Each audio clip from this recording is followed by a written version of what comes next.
Okay, welcome back to the deep dive. We're continuing our exploration into the MP, the Manual of Patent Examining Procedure. Think of this as our ongoing educational series, tackling the MPP one bit at a time, section by section, chapter by chapter, trying to make it all a bit more accessible. Today we're diving into Chapter 1800. That's the one all about the Patent Cooperation Treaty, the PCT, and we're really zeroing in on one specific section, MPP 1832. Exactly. Section 1832, it covers something really practical and honestly pretty crucial if you're using the PCT system, especially if you're filing through the U.S. Receiving Office. It's all about that foreign filing license. When do you need one? What are the rules? So our goal today is, well, to cut through some of that complexity. We want to highlight the essential points you really need to grasp from 1832 regarding PCT filings and licenses. All right, let's unpack the starting point then. You've got your international application ready to go to the USPTO as the receiving office. What does 1832 say? Do you need that foreign filing license right then and there just to get it filed? Yeah, good place to start. And for that initial step, the rule is pretty straightforward. Generally, you do not need a foreign filing license simply to file the international application in the U.S. Receiving Office, just lodging it with the USPTO in that capacity. That action itself is permitted without the license first. Okay, so just getting the application in the door here in the U.S. doesn't automatically trigger that license need. That's clear. Exactly. That initial filing step, you're usually okay without it.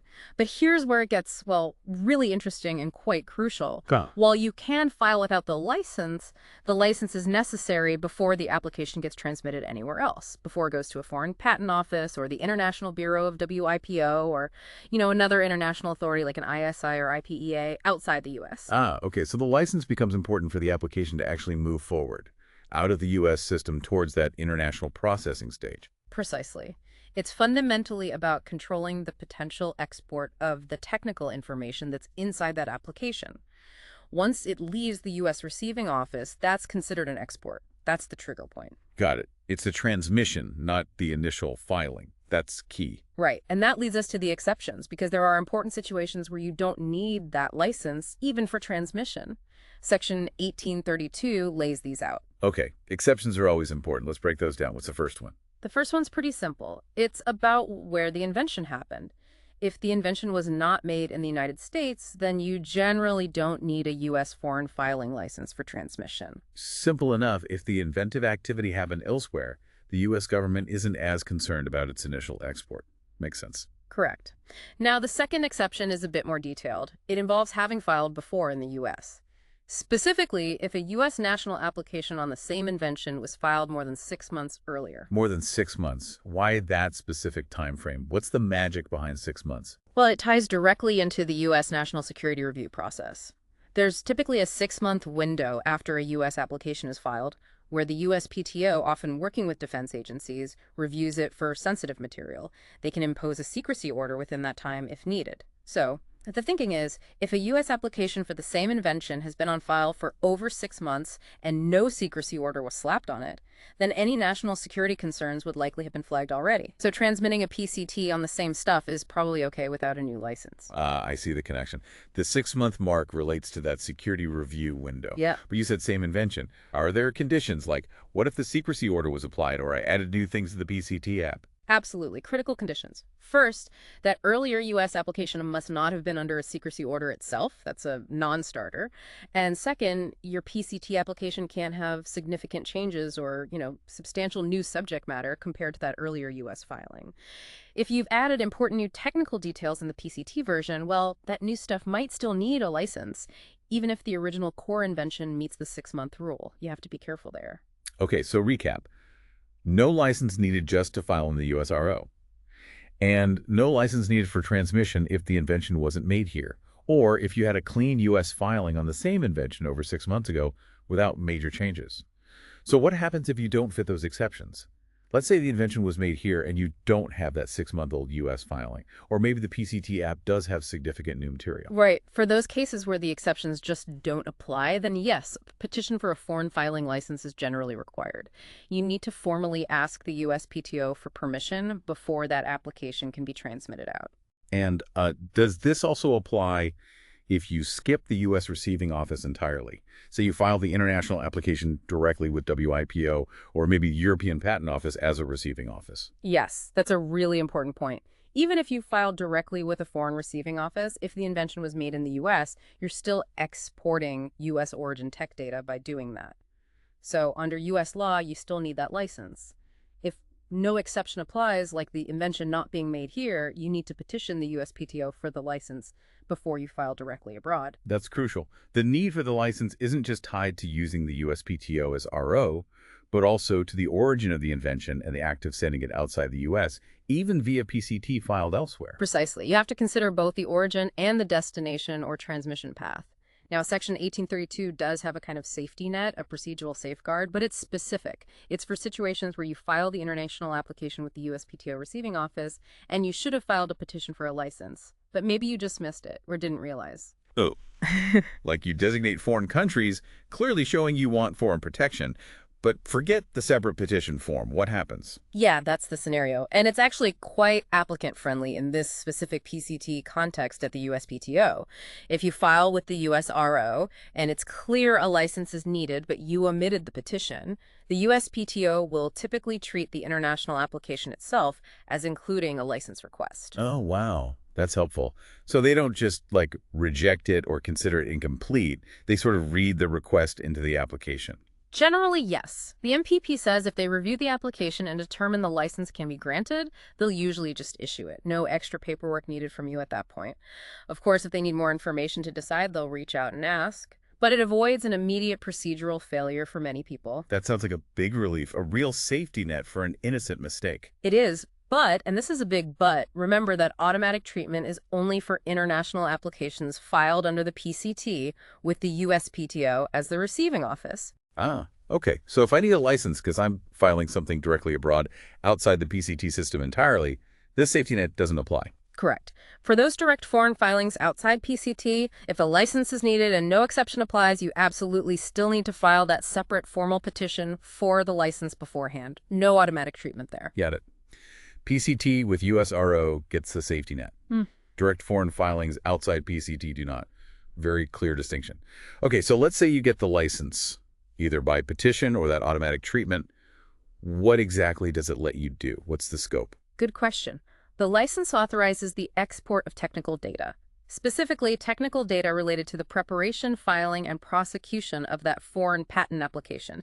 So it covers the application documents, specs, claims, drawings, and the back-and-forth communication with foreign authorities like WIPO or other patent offices during the process. And wasn't there a fairly recent update related to this? Something about electronic filing, the EPCT system? Yes, exactly. An important clarification came into effect September 30, 2020. The amendments made it explicit that the scope of the foreign filing license now covers the export of technical data when you use the EPCT online service provided by WIPO. Why was spelling that out so significant? What did that change practically? Well, before that clarification, there was a bit of, let's say, uncertainty. Could using WIPO's online platform, EPCT, to prepare or manage an application with U.S. origin tech potentially bring you under other broader U.S. export control rules? You know, the ones managed by state, commerce, or energy, separate from the USPTO's patent-focused license. By explicitly including EPCT use within the foreign filing license's scope, it provided clarity. It generally means that using EPCT for transmitting data related to your PCT application filed with the USRO or for later international phase actions is covered by that USPTO license. So you typically don't need to worry about separate compliance checks under those other export regulations just for that specific EPCT data export related to your patent filing. That sounds like it provides much needed certainty for practitioners using these modern digital tools. It definitely does, although the MPEP does still, wisely, include a note of caution. Oh, what does it say? It basically advises applicants to still be mindful.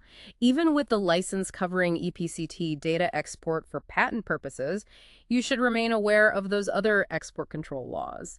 If you're exporting technical data for reasons beyond just what the foreign filing license covers, or if you're not solely reliant on that license, you might still need to check compliance with those broader regulations. It's just good practice. Right. Better safe than sorry when it comes to export controls. Always complex. Indeed. Now, finally, Section 1832 touches on a really serious scenario. What happens if a secrecy order gets imposed? Ah, right.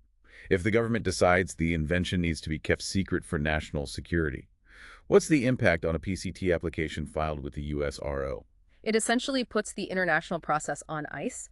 If a secrecy order is applied, the application will not be transmitted to the International Bureau while that order is active. So that critical transmission step we talked about, the one needed to get the application into the international search and publication stream, it's just completely blocked. Completely blocked. The application stays put at the USPTO.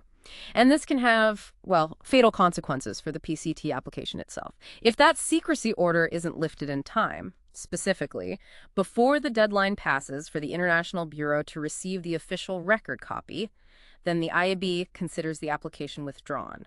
Because, from their perspective, they never received the necessary documents to proceed. Wow. So the secrecy order effectively kills the international phase of the PCT application if it lasts too long.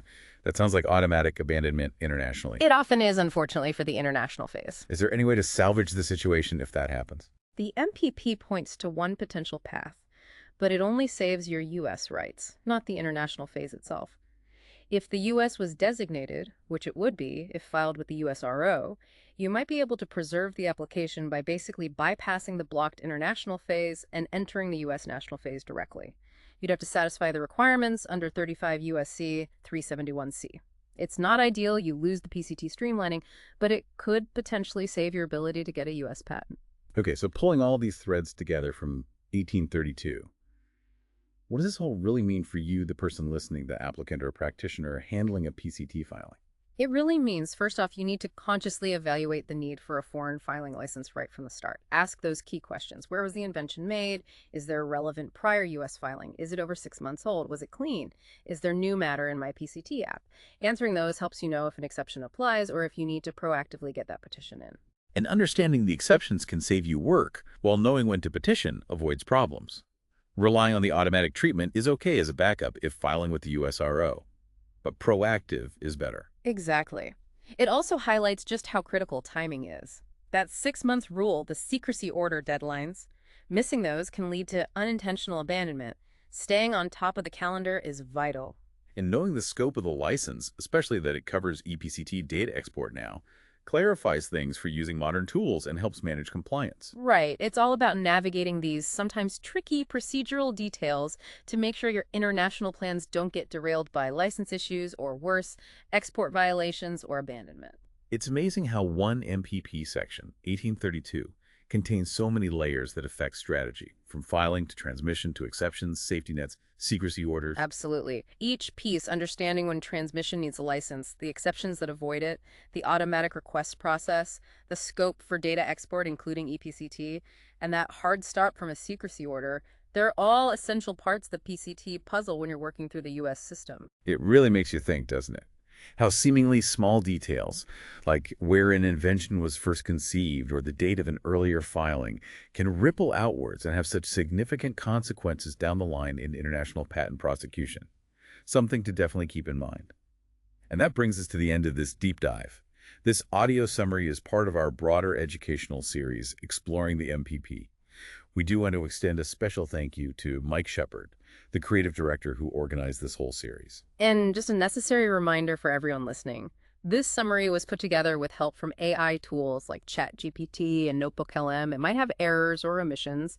It's really meant for general educational and informational purposes. It's definitely not legal advice, and it's no substitute for proper formal instruction. That's right. For the authoritative word, always consult the official MPP document itself. Talk to a qualified instructor, or best yet, consult with a registered patent practitioner.